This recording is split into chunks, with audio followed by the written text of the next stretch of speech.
Welcome to Our Girl Relationships.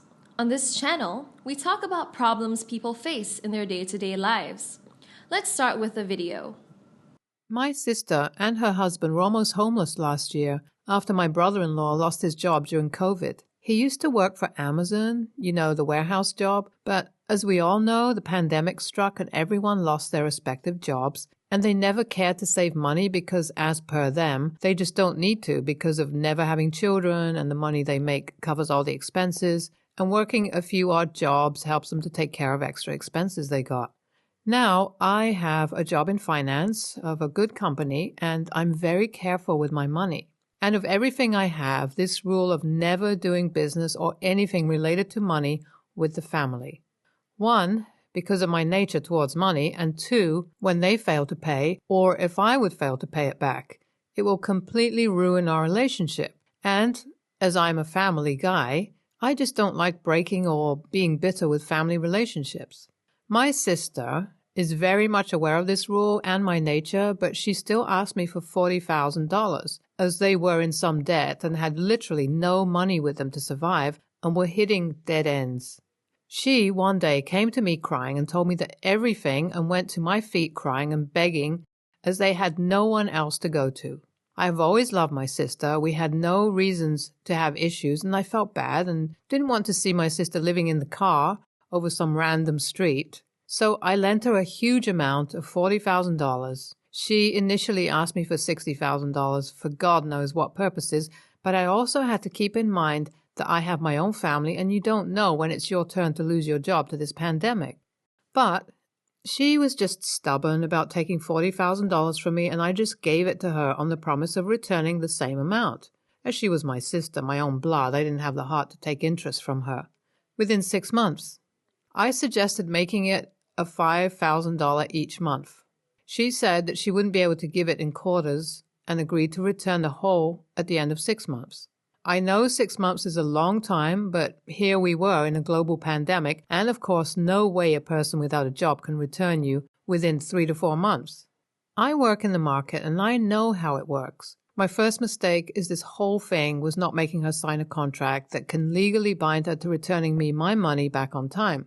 I regret it, but at the same time, as she is being emotional and all over the place, I let my emotions take over and I forgot all the practical and basic rules for a safe borrowing of money. 2 months pass. She stays in contact regularly and is nice. Well acquainted with me every now and then, assuring me all the time that how grateful she is for having a brother like me and all that sentimental bullshit. She slowly lessened the communication each day, and I never heard from her till the 5th month. I just simply thought that they were too busy and didn't give it much of a thought. My sister was never a person to take someone's money and run away, along with ruining the relationship with her brother, and she knew how strict I am in the monetary business. Skip to 6 months. I call her, and she tells me that my money will be returned back to me in a week. I could feel something was off, but I maintained my cool because I just didn't want to have problems with my sister. I call her every day, and she would assure me Monday for sure, and sometimes would get annoyed by me calling and asking for my money back, to which she would just say something like, "Be patient, Monday for sure," and cut the call. Look, I know to some of you I would seem like the AH for keeping on asking for money to her, but it's not a small amount. It's someone's salary for a whole year, and definitely isn't a small amount. Monday comes, and when I dial the phone, it turns out I'm blocked.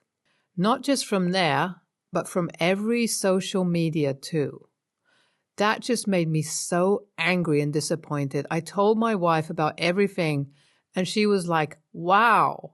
My sister had asked me to not tell anyone about this business to anyone, especially to my wife, because she didn't want anyone to know about her poor financial condition around the family, and telling my wife something is equal to telling the whole city. My sister also blocked my wife and children's numbers, and all of them from Facebook too. I was really mad at her and called my brother-in-law to ask about everything. His phone rings and he doesn't pick up. I dialed the second time. I'm blocked from his number as well. I didn't want to take this step, but I asked my younger brother to come over in the evening so we could both go to their house and take my money back, and he was really surprised knowing all of these and agreed to go on with the plan. He comes over in the evening with his wife, and I explain the whole situation to them. My sister-in-law became surprised because she couldn't believe that my sister was in a poor financial state when she just posted about her trip to Miami on Instagram and Facebook. At this point, I understood. I'm not getting my money back easily. Then she further goes on to show us every picture they posted, along with expensive wines and hotel rooms and everything that looks straight out of heaven. Every one of us sat there disappointed, and I made up my mind to go visit her house.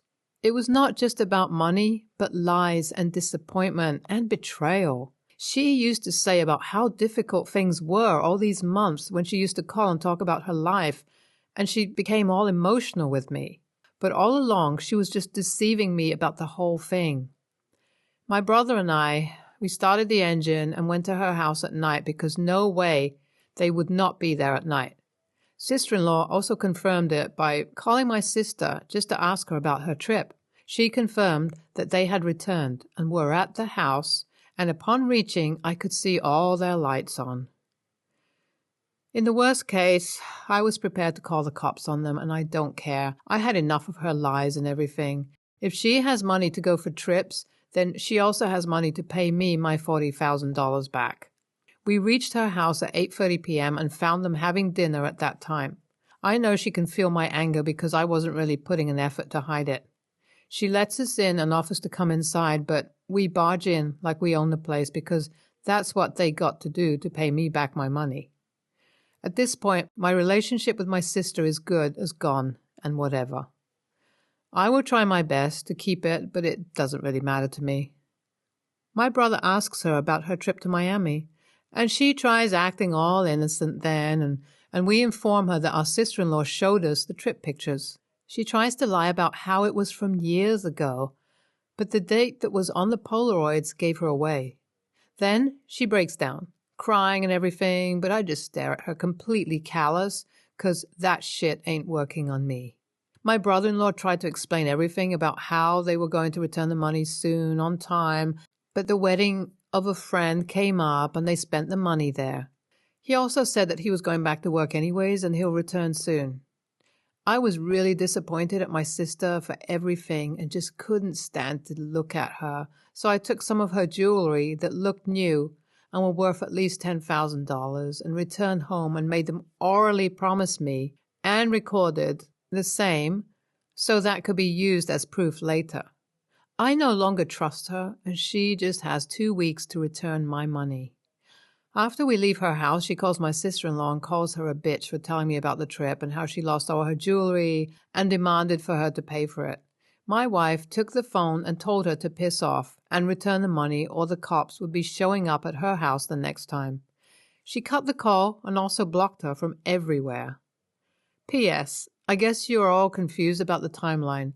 She took the money from me on March 19th, the same day the state government announced the stay-at-home order. And I couldn't go out till September, when the vaccination was approved. It was 5 months till then. When the vaccine was provided in November after being vaccinated, you could go out as things were getting better everywhere. And I went to her house during December. At this time, everything was okay until masks and social distancing were gone. Vaccinated people were getting back to work. With maintaining travel guidelines, you could travel, and Miami never restricted that strictly, and no one took the restrictions seriously ever. And for that, all I can say is, Americans. I'm writing this because everyone wants to know whether my sister returned the money or not, and it's been 3 months, and the COVID situation is somewhat getting worse and worse. A lot of things have happened since then, and for now, I have only gotten $27,000 and still possess the jewels, so we could say the estimated I have from her is $34,000 and a $6,000 pending. So my brother-in-law came to me alone to negotiate a bit about the payment method and told me how he couldn't pay the whole thing at once, but was willing to give me $9,000 each month till he reached $40,000. He told me about the whole truth of holiday and swore on God that they actually had some money of that $40,000 left and also took some loan from another friend and went to attend a cousin's wedding and got caught up and spent more than they could and failed to pay the debts that they were in. And he apologized for everything. But I just don't feel like being in contact with my sister after knowing about the web of lies and emotional blackmail, and more importantly, how she behaved with our sister-in-law and my wife. They are paying slowly, and calling the cops or lawyer wasn't necessary even though I was prepared for all of it. But they unproblematically worked out better, and I have learnt the lesson of not lending any money to family members ever, especially when I know that they won't be capable of returning it back.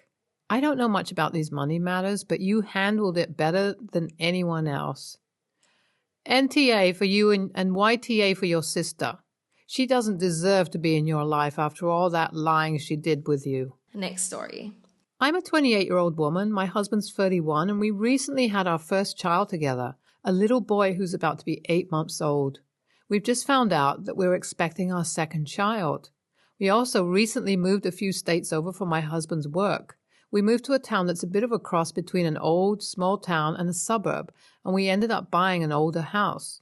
A few weeks ago, we were still getting settled in. I was working on unpacking while my husband was taking his afternoon nap when I heard the doorbell. I answered the front door and saw an older man, probably mid-60s, with a couple of little girls, not sure how old they were, but likely under 10, standing on my front porch. "Hello," he said. "I'm really sorry to drop in on you like this. My name is, and these are my 2 granddaughters. This was the first house I ever lived in, and I lived here until I was 12 years old. I've always missed this place, and I just want to see it one last time, and also show it to the grandkids, since I've been boring them with stories about this place their entire lives. I don't mean to impose, but I noticed you just moved in here. So would it be asking too much to just let us walk through here one time? We'll be gone in 30 minutes, I promise." Okay, now, I don't know this man. Admittedly, he looked completely non-threatening, short, bold, chubby, and with a pleasant expression. But still, I was a pregnant woman, home alone, other than my tiny, vulnerable sleeping baby.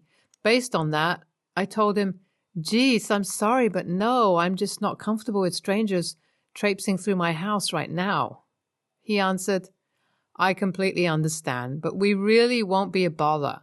We won't touch anything and we'll be gone soon. I know this is an odd request, but it would really mean a lot to me if you just let me in for a bit." I answered, "No, sorry, I can't do that. This is my home and I won't let a stranger in without a good reason. Please leave." He said, "I think giving an aging man one last visit to his childhood home is a good reason, but okay, can't force you." Then he left. Later that evening, when my husband got home, I told him about the weird encounter. He told me that I should have just let the man look at the place. He said that we all get nostalgic about the places we grow up in, and that it would have been a nice gesture to let this man see his childhood home. He also said that I likely just fostered bad will among my new townmates, but I think that my comfort and safety, as well as the safety of my son, is more important than some random person's reminiscing. NTA, it's super weird about his timing. A house on the market is normally able to be viewed through contacting the realtor or an open house, right? Why not take the kiddos then? I mean, he shows up right after you move in and knows it. It could be a dumb coincidence and he happens to live far away and just be in town visiting with the grandkids, right? After you moved in, but it's just too damn weird. Maybe I'm paranoid, but a 60-year-old man could put up a fight and it's not worth it. I also wouldn't put it past someone to use a child to lower someone's guard. I can't imagine someone being cool with letting a stranger into their home. Maybe in the old days when people knew their neighbors and left their doors unlocked and door-to-door salesmen were common, but not anymore. NTA, this is a common technique for home invasions and or scoping out the house for burglaries. Do not let any stranger in your house. You did the right thing for the safety of your family. Next story. I'm a 22-year-old woman and I have a prosthetic leg. I lost my leg when I was 3 years old in an accident, and honestly, I don't remember a time without the prosthetic. It's just normal to me. I've been seeing a guy, 25 years old, for a couple of months, but the subject of my leg hadn't come up yet. A few days ago, I was having dinner at his place as he cooked for me. When he was setting out the food, he bumped into the table and the vase went flying off and smashed against my prosthetic leg. He freaked the hell out in a blind panic, wanting me to roll up my trouser leg in case I was hurt, asking me over and over again if I was okay.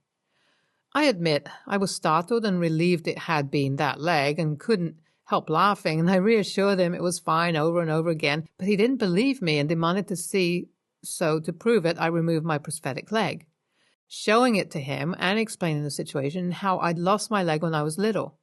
I then told him it was fine if it was that leg, and I was just relieved it wasn't the other. He got upset with me for laughing, clearly embarrassed by this situation, and was more upset that I hadn't told him about my leg yet. I apologized and explained it's not exactly an easy thing to work into conversation organically, and I'd have for sure given him a heads up before we slept together for the first time, as no one wants to discover that the hard way. He cleaned up the glass and I put my leg back on, and we had dinner, though the mood was ruined and he was clearly unhappy with me. Later, I got some texts from him saying that he felt really upset that I hadn't told him earlier and how he'd been worried and I'd laughed. He has said he needs time to think about some things.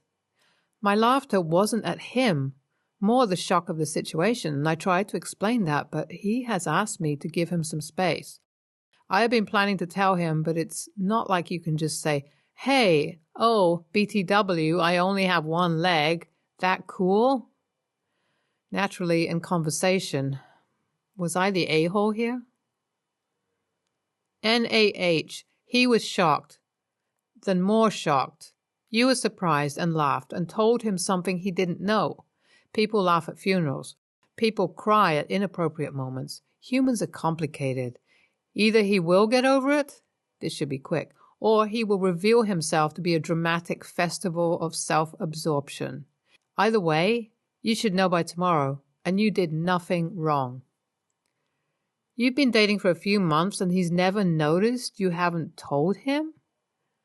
YTA, you don't need to bring it up on day one, but it's been months.